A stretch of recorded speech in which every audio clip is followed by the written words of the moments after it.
Hello? It's me, Bussy, and welcome back to my channel. The reviews are in. RuPaul's Drag Race UK vs. the World is officially the worst fan-reviewed all-star season of Drag Race ever. And it started off great, but in the end, it's chocolate.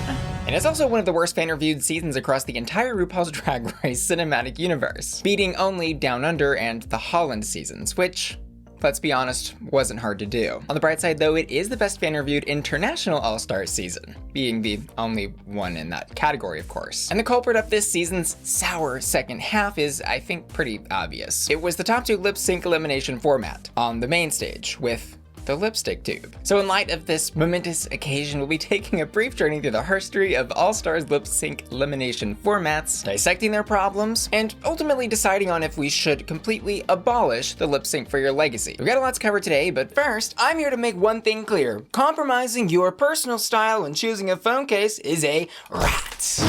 But with Rhino Shield's clear case, you don't have to. Let the color of your phone shine through and accessorize your clear case with swappable camera rings, button covers, and lanyards. Now that's hot. Plus, express yourself even further with exclusive Rhino Shield case designs, like this Pac-Man design that I wore to an arcade. I customized it with yellow button covers, white lanyard holders, and a gray lanyard. And they've got some seriously breathtaking designs like this one that I've matched perfectly to my outfit. Rhino Shield's got a design for everyone. League of Legends fans, Van Gogh aficionados, and they've even got cases for masculine tops that love sports, whatever those are. And the best features of the clear case are the ones you can't even see. The clear case is equipped with anti-yellowing technology to keep your case clear. And it's made with Rhino Shield's patented shock spread material and exceeds the military standards of drop protection so you can death drop to your heart's desire. Yes, God! Oh, sorry, that's me. And make sure to tell them they can sleep easy with Rhino Shield's lifetime case warranty with free replacements? Got it. So what are you waiting for? Start expressing yourself today and order your Rhino Shield clear case by clicking the link in the description of this video. And make sure to use code Bussy because Rhino Shield partnered with me to give you 20% off your order, but for the next 7 days only, 10% after that. Thanks Rhino Shield for sponsoring today's video. Now let's get started by turning back time. Oh! Our journey begins in the much simpler summer of 2016. Bob the Drag Queen had just been crowned winner of season 8, and we were a year out from our next season of Drag Race. Remember the time when we had to wait for seasons of Drag Race to be released? Back in my day, we had to lip sync uphill both ways. Back to our story. The summer following Bob's crowning, the All-Stars 2 cast was officially revealed. The season itself had actually been announced a year prior in this ominous video of RuPaul standing against a white wall talking with long, awkward pauses. And it will leave you gagging. Okay? Thank you.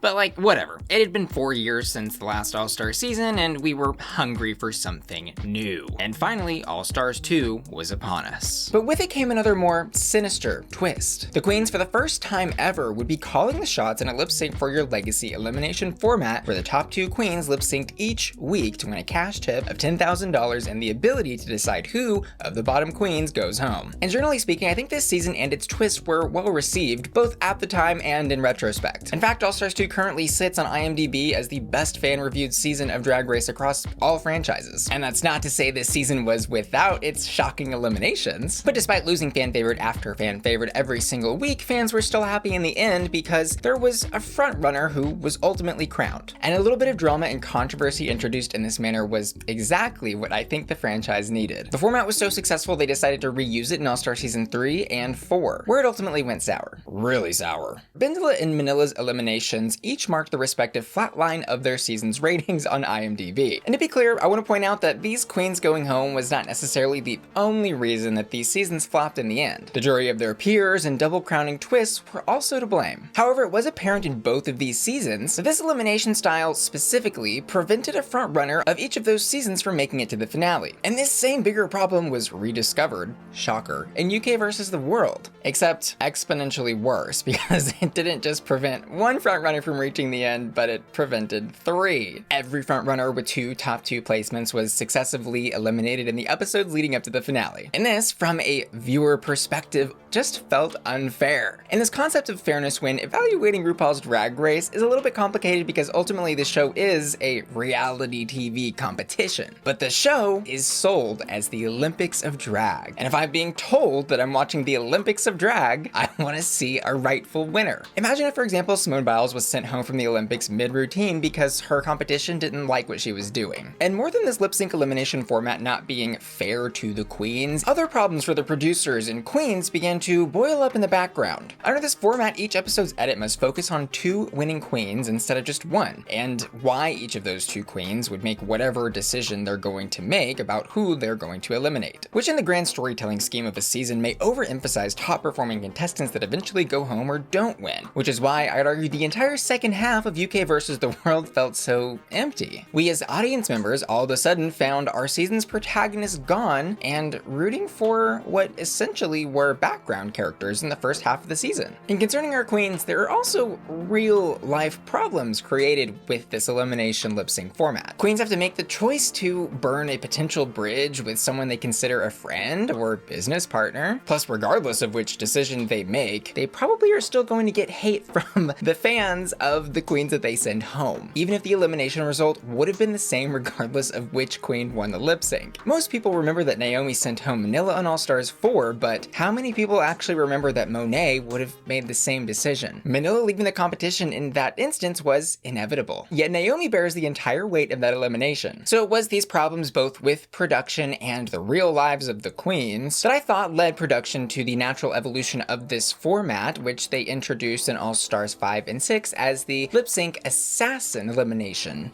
twist. And the assassin twist is genius because it solves a lot of the problems introduced by the top 2 format by bringing the power and control back to the producers. During filming, production can almost always guarantee that a queen they want to go home will go home. It's basically a given that the group will, by majority, choose that expected queen because the group individuals don't want to put a target on their backs by straying from the herd. And always having this backup, safe elimination choice always allows the producers to avoid that wild card or self-elimination if need be. In All-Star 6, for example, the 2 times that the top queen of the week voted against the group, the assassin's lipstick, as voted by the group, was ultimately revealed. In All-Stars 5, the top queen of the week voted with the group every single time, which means the same phenomenon pushing the group to vote for the less controversial elimination is also helping push that top winner in that same direction. But this accountability factor also has the added benefit of helping reduce the weight of an elimination from a queen's shoulders by showing the audience how the rest of the cast would have voted to eliminate. And in addition to this elimination format being good for both production and the queens, there's also the added bonus of the chance to showcase a queen's talent from a past season who hasn't been on TV in a while. The obvious downside to this elimination format, though, is that it does feel a little more rigged, and it's, I think, also a little more boring, in that we can pretty much predict how a queen is going to vote to send somebody home, and we also miss out on the opportunity to see what could be breathtaking lip syncs between the actual cast members. But I'll happily give away that bit of joy I get from seeing these dramatic moments on my TV if it means that the queens can live easier and less stressed out lives. And if it means that we never lose all of our frontrunners mid-season again. But the question remains, why did UK versus the World implement this elimination format? The producers saw the obvious benefits of the assassin format in All Stars 5 and 6. The ratings are great, on par with a normal US Drag Race season. I sat here asking myself for quite a while why these producers chose violence, and ultimately I think there were a few factors that influenced this decision. Firstly, as we saw in my little poll, fans do like this format, and it was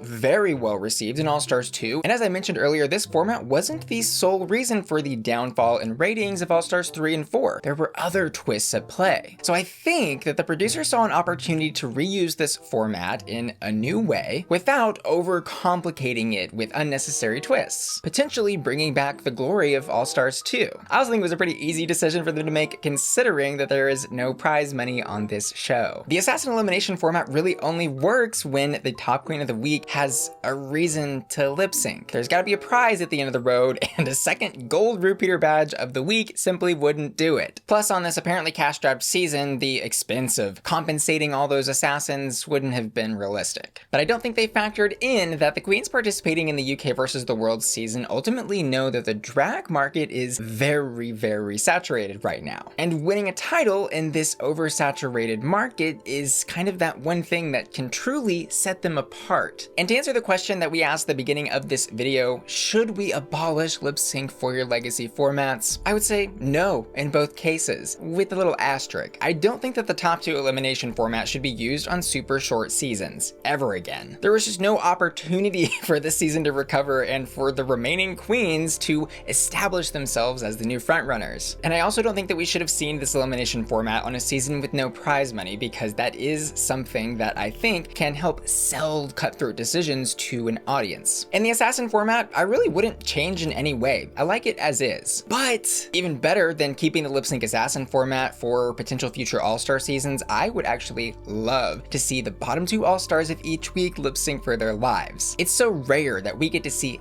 that level of heightened drama on our TVs. That would be a super simple, easy way to really just solve all of the problems involved with queens eliminating queens. Raise your hand if you've watched the Alyssa and Tatiana lip sync more than 1,000 times. But I'd also love to know what y'all are thinking about all this, so let me know down in the comments below. And as always, I want to say thanks to you for watching this video and today's video sponsor, Rhino Shield. Don't forget that you can use the link in the description of this video or use code Bussy during checkout to save 20% for the next 7 days only on your new clear case. I also want to say thanks to my generous patrons who make my channel possible and give a special shout out to Angel, Cyrus, Dark-Sided Otter, Dicky, Felicia, Hector Simangas, JB, Jeffrey, Joseph, Josh Marchant, JP in Dallas, Laura, Lisette, Mark James, Matthew Burns, Matthew Bauer, Maxie LaWow, Miss F, Neely, Ryan Beats, Sailor, Steven, Tom Jaco, Tom Young, Topher, Triton, Wheelie, and Yeeji, who are all supporting me at my Bussy Queen Collector tier over at patreon.com/BussyQueen. See you later. Love ya. Bye.